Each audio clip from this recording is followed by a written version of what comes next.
Bismillahirrahmanirrahim. Assalamualaikum warahmatullahi wabarakatuh. Alhamdulillahirabbil alamin. Wassalatu wassalamu ala asrofil anbiya'i wal mursalin wa ala alihi wa ashabihi ajma'in. Teman-teman mahasiswa Sekolah Tinggi Agama Islam Asy-Syidiqiyah, program studi ekonomi syariah semester 3. Alhamdulillahirabbil alamin. Pada kesempatan hari ini kita semuanya masih diberikan kenikmatan oleh Allah berupa kenikmatan kesehatan, kenikmatan iman dan Islam yang sehingga kita masih bisa beraktivitas sebagaimana biasanya meskipun dalam keadaan pandemi virus COVID-19. Mudah-mudahan kita berdoa bersama virus corona ini oleh Allah segera diangkat, yang sehingganya kita betul-betul bisa beraktivitas normal sebagaimana biasanya.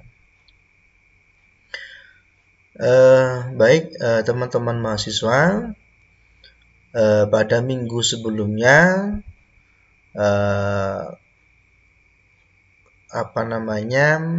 outline perkuliahan ataupun kerangka perkuliahan mungkin sudah dibagikan. Mungkin ada printout ataupun mungkin di share di grup. Memasuki minggu kedua pada hari ini, yaitu kita sudah masuk ke materi ya, ke materi daring ya. Materi kita pada hari ini yaitu uang dalam perspektif ekonomi Islam ataupun money in the Islamic economic perspective. Jadi nantinya bagaimana kita melihat ataupun memandang tentunya dari perspektif ekonomi Islam uang itu sendiri begitu kan. Nah, sebelum kita memasuki ke materi kita pada hari ini, sedikit akan saya singgung mengenai mata kuliah kita yaitu ekonomi makro Islam. Jadi ekonomi makro Islam itu adalah apa? Studi tentang analisa ekonomi yang bersifat agregat ataupun menyeluruh, yang menitik beratkan kepada faktor-faktor yang mempengaruhi kegiatan ekonomi di sebuah negara ataupun di suatu negara, dan menganalisis peran serta pemerintah dalam menyelesaikan berbagai macam persoalan ataupun permasalahan ekonomi di negara tersebut, tentu diilhami ataupun berdasarkan dengan prinsip-prinsip syariat Islam dan maqasidus syariah. Itu pengertian ekonomi makro Islam. Jadi kita melihat dari kacamata menyeluruh satu negara begitunya. Beda dengan ekonomi mikro, ya tentunya lebih kecil, misalkan rumah tangga, produksi dan sebagainya. Gitu kan. Artinya kecil ruang lingkupnya. Kalau ini ruang lingkupnya menyeluruh di sebuah negara ruang lingkupnya itu besar. Baik, kita masuk ke materi. Nah, materi kita adalah mengenai uang dalam perspektif ekonomi makro Islam begitu kan. Nah, sebelum kita membahas mengenai apa itu uang, kemudian peran uang seperti apa, kemudian uang perspektif Islam dan konven itu seperti apa nantinya akan kita bahas. Nah, sebelumnya kita akan sedikit bahas mengenai sejarah uang itu sendiri. Cuma sejarah ini saya sampaikan secara umum begitu kan, artinya yang saat ini ada begitu kan. Nah, uang sebelum yang saat ini kita pegang, ya mungkin yang bisa berbentuk kertas ataupun koin ataupun mungkin uang digital begitu kan. Jadi jauh-jauh sebelum itu ternyata uang itu belum sama halnya dengan yang saat ini begitu kan. Nah, bisa Anda lihat di slideshow yang saya tampilkan ini, minimal ada tiga tahapan yang sehingganya uang itu bentuknya sama halnya pada yang saat ini kita pegang ya, ataupun kita miliki begitu. Nah, yang pertama sistem pembayaran kita itu belum menggunakan sistem yang saat ini uang ataupun uang digital gitu kan. Ada prabarter, ada barter, ada uang gitu kan yang saat ini begitu kan. Nah, untuk yang pra barter, artinya sebelum barter ya, jauh sebelum barter. Jadi sebelum adanya ditemukan alat tukar, ya mungkin uang itu sendiri ataupun mungkin masih barter gitu kan, jauh sebelum barter itu ada. Jadi manusia itu memenuhi kebutuhannya secara mandiri, artinya tidak bersinggungan secara langsung dengan orang lain begitu kan ya. Misalkan kalau zaman manusia purba kan tentu mereka memperoleh makan dengan berburu atau makan berbagai macam buah-buahan dan sebagainya gitu kan ya. Ya karena memang tingkat kebutuhan mereka saat itu dengan saat itu sangat berbeda. Kalau saat itu ya tingkat kebutuhannya masih sangat-sangat sederhana. Kalau lapar ya berburu, dapat, dimakan, selesai begitu kan ya. Nah, kalau sekarang tidak, kebutuhan manusia itu sangat kompleks, sangat banyak sekali begitu kan ya. Untuk makan saja tidak hanya cukup hanya kenyang saja, tidak. Ya kalau sekarang itu kan tidak hanya kenyang, tapi bagaimana caranya kita bisa kalau makan ataupun minum itu harus banyak variannya gitu kan ya, harus banyak variasinya gitu kan ya. Kalau mungkin mereka dulu misalkan daging ya daging saja, berburu selesai gitu. Sekarang tidak, ada nasi, harus ada lauknya, harus ada sayurnya, harus ada kerupuknya dan sebagainya begitu kan ya. Belum minumnya, ada air putih, ada es dan sebagainya. Kalau dulu kan tidak gitu kan ya. Tidak sekompleks saat ini gitu kan ya. Nah, makanya mereka belum ada barter gitu kan ya. Artinya mereka mandiri. Kalau mereka butuh ya cari, selesai begitu kan ya. Kalau ingin yang lain ya cari yang lain, selesai, mereka dapatkan, selesai begitu kan. Nah, barulah kemudian masuk ke era barter gitu kan. Nah, ini mulai ada sedikit muncul kompleksitas gitu kan. Kompleksitas itu kan artinya uh, ya kebutuhan manusia sedikit sedikit banyak lah. Tidak lagi sederhana tapi sudah beranjak mulai cukup banyak kebutuhan manusia itu sendiri, sehingganya ya mereka butuh orang lain gitu kan ya. Mereka butuh banyak orang lain untuk mendapatkan apa yang mereka inginkan seperti itu. Nah, iya, era barter ini maka timbullah interaksi antara ya, saya dengan orang lain gitu kan. Antara satu orang dengan orang lain, mengingat memang ya kebutuhan manusia tentu semakin hari semakin dan akan semakin banyak begitu kan. Dan tentu mereka individu tidak bisa mandiri. Artinya apa? Setiap kebutuhan mereka tidak mungkin bisa dipenuhi dengan tangan mereka sendiri. Artinya setiap kebutuhan atau keinginan mereka butuh dipenuhi ataupun butuh kerjasama dengan orang lain gitu kan ya. Misalnya saja kalau kita butuh pakaian begitu kan ya, kita kan nggak mungkin bisa membuat pakaian itu sendiri begitu kan ya, apalagi kalau dituntut jauh sebelum pakaian jadi seperti ini gitu kan ya. Harus ada benangnya dan sebagainya, baru nanti menjadi sebuah kain dijahit, kemudian dikasih kancing dan sebagainya yang sehingga bisa berwujud baju seperti ini begitu kayaknya. Tentu butuh bantuan orang lain. Kita nggak mungkin bisa kemudian tiba-tiba kita butuh baju kita bisa buat sendiri kan, tidak, ataupun mungkin yang lain-lainnya, banyak sekali lah contohnya kan. Nah, akhirnya manusia mulai berpikir bagaimana caranya agar saya bisa memenuhi kebutuhan saya gitu kan ya, yang memang saya sendiri tidak bisa untuk memenuhinya begitu kan. Nah, akhirnya mereka baru berinteraksi,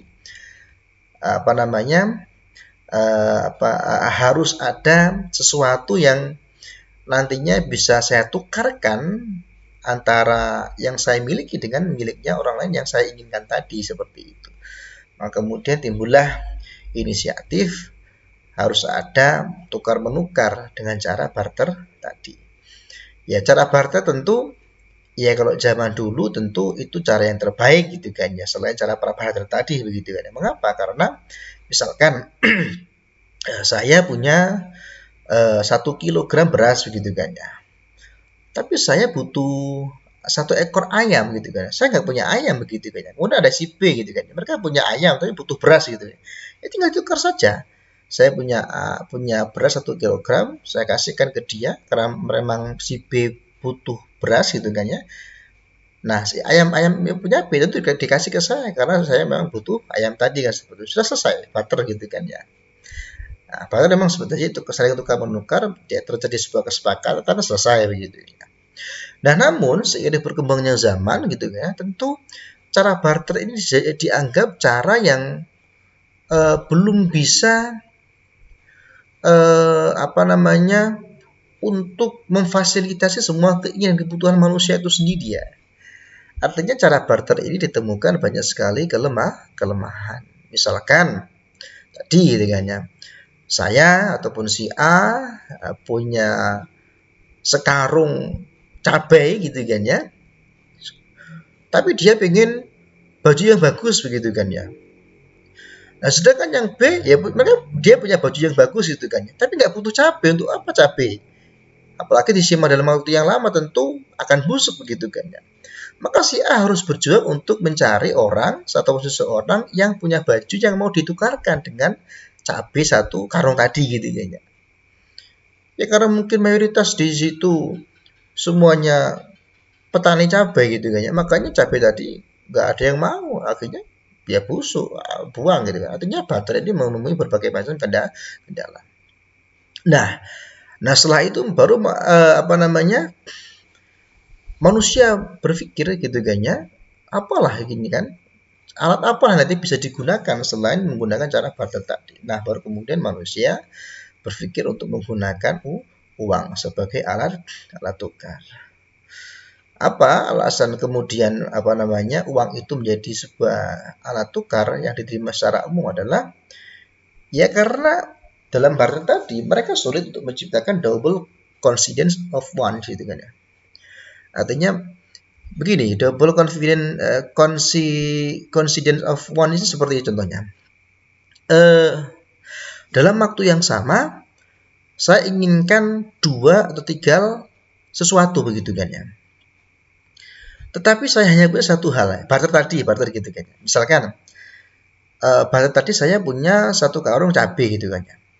Nah, dalam waktu yang sama juga saya punya punya satu karung cabai, saya ingin beras, saya ingin kelapa, saya ingin daging gitu kan ya. Tapi saya hanya punya satu karung cabai gitu kan ya. Maka bagaimana caranya agar satu karung cabai ini bisa untuk saya tukarkan dengan berbagai macam keinginan saya tadi. Ada daging, ada ada beras dan sebagainya kan seperti itu. Tentu nggak bisa. Lalu bagaimana caranya agar saya itu bisa untuk memenuhi semua keinginan saya dengan tukar yang bisa diterima masing-masing orang begitu kan ya. Maka terciptalah uang. Tukar yang dapat diterima oleh semua pihak ya. Nah, kalau kita punya uang, mau butuh apapun, mau ingin apapun, bisa nggak? Pasti bisa gitu kan ya. Apapun yang kita inginkan, apa yang kita butuhkan, pakai uang selesai gitu kan ya. Nah, kalau pakai barter susah. Belum lagi harus nyari barang yang kita inginkan, belum lagi harus mencari orang yang mau menukarkan dengan punya kita barangnya dan sebagainya gitu kan. Belum nanti resiko busuk dan sebagainya kan. Maka uang itulah yang dianggap pas untuk mewakili sebagai alat tukar yang dapat diterima semua pihak. Nah, itu secara mengenai uang ya, ada prabarter, ada barter, ada uang yang sampai saat ini kita gunakan. Baik, lanjut. Nah, ini ada pengertian uang. Ini secara perspektif ekonomi makro Islam ya, ini sudah kita masuk ke materi kita. Jadi akan saya jelaskan. Jadi secara etimologi ataupun secara asal bahasa, uang itu berasal dari kata al-naqdu ataupun nukut. Artinya apa? Ada beberapa makna dalam kalimat al-naqdu ataupun nukut tadi. Itu ada al-naqdu berarti yang baik dari dirham, menggenggam dirham, membedakan dirham, dan al-naqd juga berarti tunai. Nah, kata nukut tadi tidak terdapat dalam Al-Quran ataupun hadis. Karena bangsa Arab dulu umumnya tidak menggunakan nukut untuk menunjukkan harga ataupun uang tadi. Mereka biasanya menggunakan kata dinar ataupun dirham ya. Kalau tidak berarti mata uang yang terbuat dari emas. Kalau dinar itu dari perak begitu kan ya. Nah, mereka juga menggunakan kata warik untuk menunjukkan dirham yang terbuat dari perak tadi. Kan ya. Kata ain jika menunjukkan dinar yang terbuat dari emas. Sementara itu kata fulus, uang tembaga, adalah alat tukar tambahan yang digunakan untuk membeli barang-barang yang sifatnya murah. Jadi ada tiga tiga penyebutan dalam uang perspektif ekonomi makro Islam ini ya. Yang pertama ada dinar, mata uang terbuat dari emas, ada dirham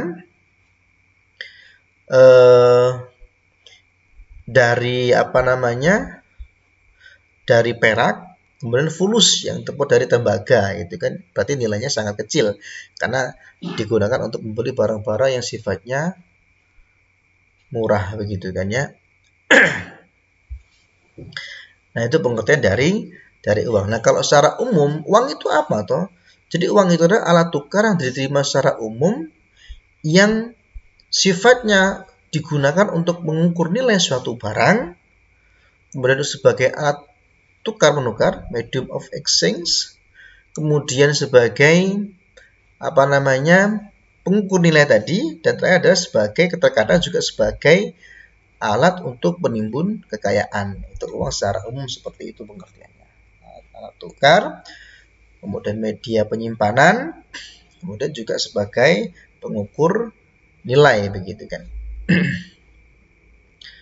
Oke, berikutnya. Nah, ini ada pengertian uang menurut beberapa para cendekiawan muslim ini, ahli ekonomi Islam. Yang pertama ada Abu Ubaid bahwa dinar dan dirham itu adalah nilai harga dari sesuatu.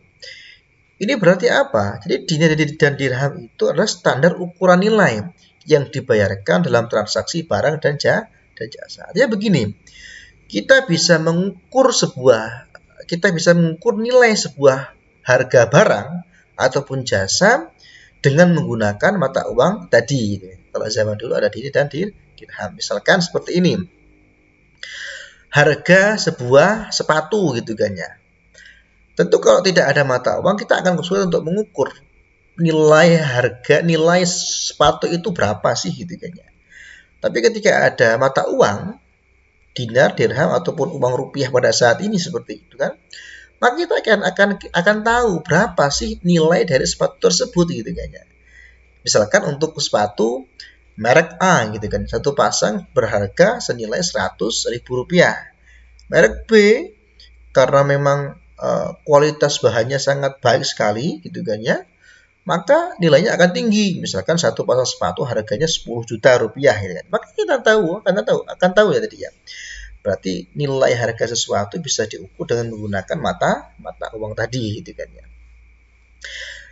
Kemudian pendapat yang kedua dari pendapat Al-Ghazali gitu kan ya. Al-Ghazali dalam kitabnya Ihya Ulumuddin ada 4 juz ya kitab Ihya Ulumuddin itu. Kalau orang-orang yang dari pondok-pondok salaf tentu tidak asing dengan kitab Ihya Ulumuddin. Jadi beliau mengatakan bahwa Allah menciptakan dinar dan dirham itu sebagai hakim penengah di antara seluruh harta, sehingga seluruh harta bisa diukur dengan keduanya. Nah, ini secara pengertiannya hampir sama dengan yang menurutnya Abu Ubaid tadi gitu kan ya. Ya tentu kalau tidak ada dinar dan dirham tentu kita akan kesulitan untuk menilai sesuatu begitu kan ya. Barang ataupun jasa tadi ataupun bahkan harta begitu kan ya. Artinya ketika ada uang, ada mata uang, tentu kita akan bisa diukur semuanya kan. Harga mobil berapa, harga rumah berapa begitu kan ya. Kalau tidak ada mata uang tentu ya bagaimana akan mengukurnya begitu kan ya. Tentu tidak bisa. Makanya dibutuhkan alat tukar berupa uang tadi. Nah, berikutnya ada pendapat Ibnu Al-Qayyim. Beliau mengatakan bahwa dinar dan dirham adalah nilai harga barang komoditas. Ya, ketiga pendapat ini semuanya hampir sama begitu kan ya. Menurut ahli kontemporer adalah uang diartikan ataupun didefinisikan sebagai alat perantara untuk mengadakan tukar menukar atau perdagangan dan sebagai standar nilai. Nah, ini yang mengisyaratkan bahwa uang adalah standar unit ukuran untuk nilai harga komoditas. Nah, Taqiyuddin Al-Nabhani adalah standar nilai yang dipergunakan untuk menilai barang dan jasa. Jadi sebagai standar nilai, standar ukur perdagangan dan juga barang dan jasa. Tentu ya tadi saya sampaikan kalau tidak ada mata uang, tentu tidak ada uang, tentu kita akan sangat kesulitan untuk mengukur nilai sebuah barang ataupun jasa gitu kan ya. Ya nggak bisa kemudian untuk mengukur barang jasa menggunakan baik ataupun buruk gitu kan ya. Tentu harus ada nilai, ada mata uang yang bisa digunakan untuk mengukur nilai dari sebuah barang ataupun jasa tersebut. Berikutnya ada syarat-syarat uang gitu kan ya. Setidaknya ada beberapa syarat uang itu sendiri gitu kan ya. Sebetulnya ini sudah umum dan memang mungkin teman-teman mahasiswa yang sudah mengetahuinya. Jadi yang pertama ada nilai tidak mengalami perubahan dari waktu ke waktu gitu kan ya. Artinya ya nilai mata uang itu tidak akan pernah berubah seiring bertambahnya usia dan zaman dengan seperti itu. Artinya ya 50.000 ya tetap 50.000 bukan seperti itu kan. 100 ya 100 begitu kan ya. Cuma nanti tentu untuk mengukur barang ataupun jasa tentu akan terus berubah seiring perubahan zaman kan seperti itu. Nah, kemudian yang kedua tahan lama. Tentu alat tukar yang bisa diterima secara umum tentu harus punya karakter yang tahan lama gitu kan ya. Bahkan uang kertas pun yang terbuat dari kertas pun ya harus sesuai dengan standar gitu kan ya.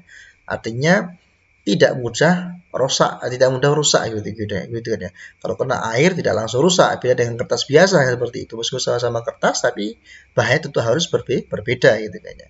Artinya meskipun kadang dimasukkan ya seringkali dimasukkan dompet, saku, bahkan kehujanan dan sebagainya, tentu uang itu harus tahan lama, tidak mudah rusak.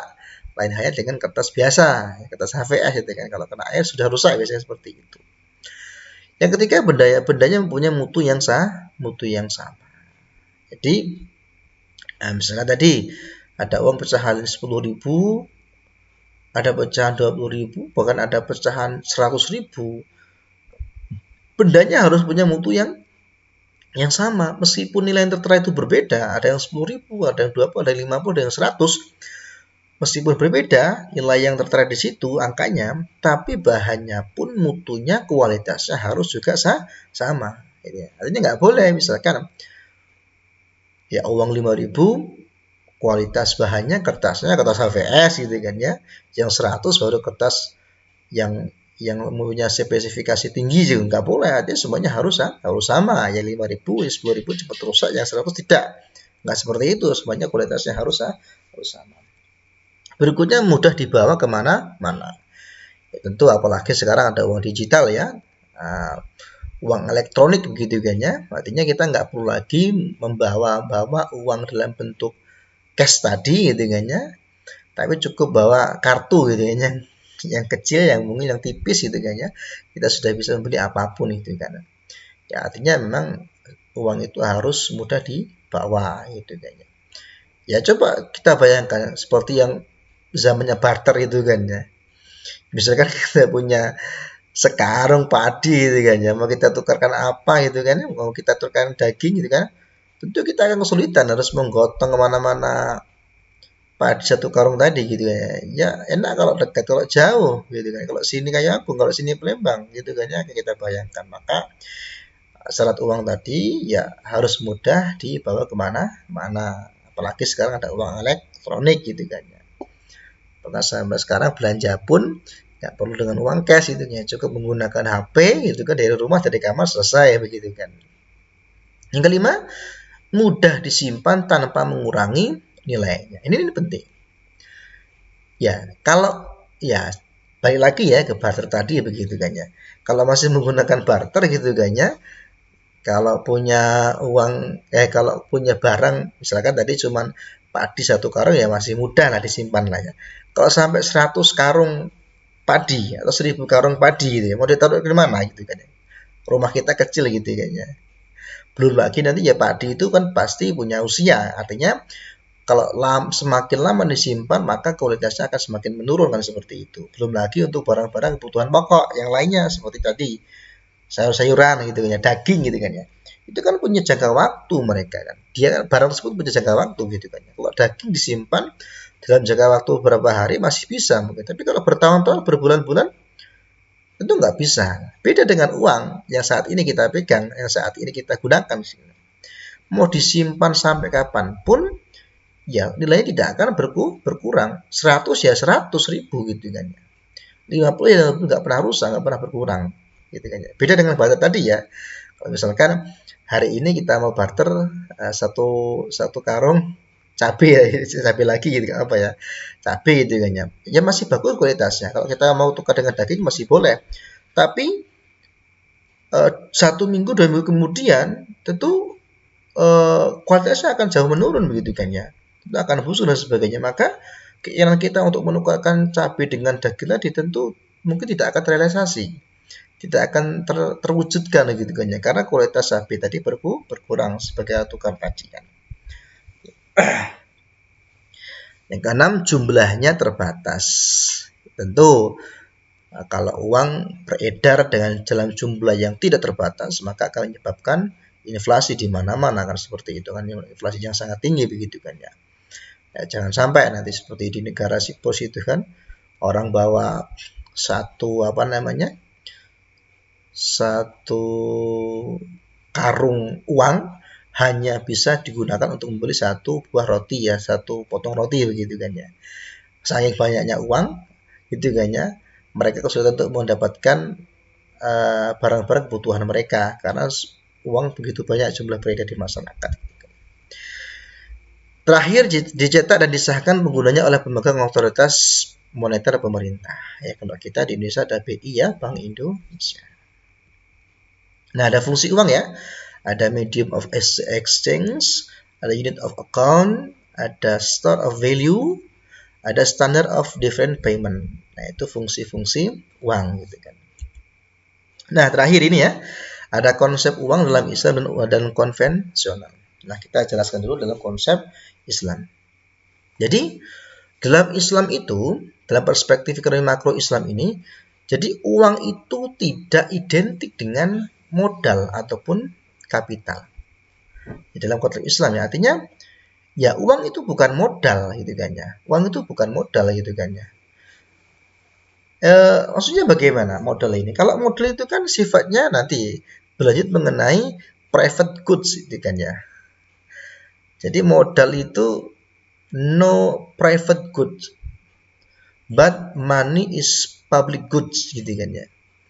Jadi uang itu bukan milik pribadi, tapi ya public goods. Jadi uang itu milik publik, milik milik semuanya begitu kan ya, milik semuanya.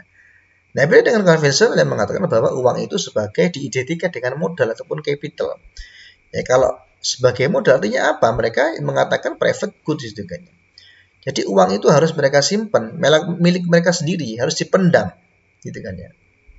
Harus disimpan, gitu kan ya. Harus ditimbun uang itu. Karena ini uang saya, harus saya timbun, harus saya simpan. Nah, beda dengan Islam, konsep Islam. Jadi uang itu sebagai public goods. Jadi barang milik umum, gitu kan. Artinya uang itu harus kita distribusikan. Nggak boleh dalam Islam itu uang disimpan di bawah kasur, nggak boleh. Harus ditasarufkan, harus diputarkan, harus didistribusikan. Harus bagaimana cara agar uang itu bisa produktif gitu kan. Misalkan digunakan untuk berbagai macam kegiatan ataupun investasi yang sifatnya produktif gitu kan ya. Misalkan untuk kerjasama usaha, untuk membiayai investasi apapun, nah itu baru boleh gitu kan ya. Nah, kemudian tadi uang adalah public goods ya, bukan private goods. Nah, kalau modal ataupun capital ya tentu private goods gitu kan. Karena modal itu harus dibelanjakan dan sebagainya. Berikutnya adalah uang dalam Islam, konsepnya adalah flow konsep, gitu kan ya. No stock konsep gitu kan ya. Artinya bagaimana? Uang itu harus terus mengalir, gitu kan ya. Uang itu tidak boleh diendapkan. Uang itu tidak boleh ditimbun oleh semua orang. Jadi uang itu harus terus mengalir, harus Uang itu milik umum, milik semuanya gitu kan ya. Jadi no stop konsep gitu kan ya. Nah, kalau dalam konvensional uang itu disebut sebagai stop konsep gitu. Artinya uang itu harus ditimbun, harus disimpan begitu kan ya. Yang dijadikan sebagai modal dalam Islam tidak boleh. Jadi uang itu dibiarkan terus mengalir. Bagaimana caranya agar uang yang kita miliki itu bisa ditasarufkan, bisa bernilai produktif begitu kan ya. Artinya kalau kita simpan saja gitu kan ya, kalau kita simpan saja maka uang tersebut ya berputar di orang-orang kaya tadi gitu kan ya. Orang-orang lain yang butuh uang mereka akan kesulitan. Makanya ada apa namanya yang mengatakan yang kaya makin kaya, yang miskin makin ya miskin. Karena apa? Karena uang tadi berputar pada orang-orang yang apa? Yang memiliki uang dalam jumlah yang banyak tadi, yang mereka simpan gitu kan, yang stok konsep gitu ya. Sedangkan yang di bawah mereka melihat terus karena uangnya sedikit disimpan oleh orang-orang kaya tadi, maka mereka akan sangat kesulitan. Nah itu perbedaan adalah konsep uang dalam Islam dan konvensional gitu kan ya. Jadi dalam Islam itu uang tidak identik dengan modal, uang itu sebagai public goods, no private good. Uang itu flow konsep, artinya uang itu harus terus mengalir, harus terus didistribusikan. Kalau dalam konvensional kan tidak. Oke, begitu. Nanti kita lanjutkan di WA grup untuk forum diskusi. Sekian dari saya. Ihdinas shiratal mustaqim. Wassalamualaikum warahmatullahi wabarakatuh.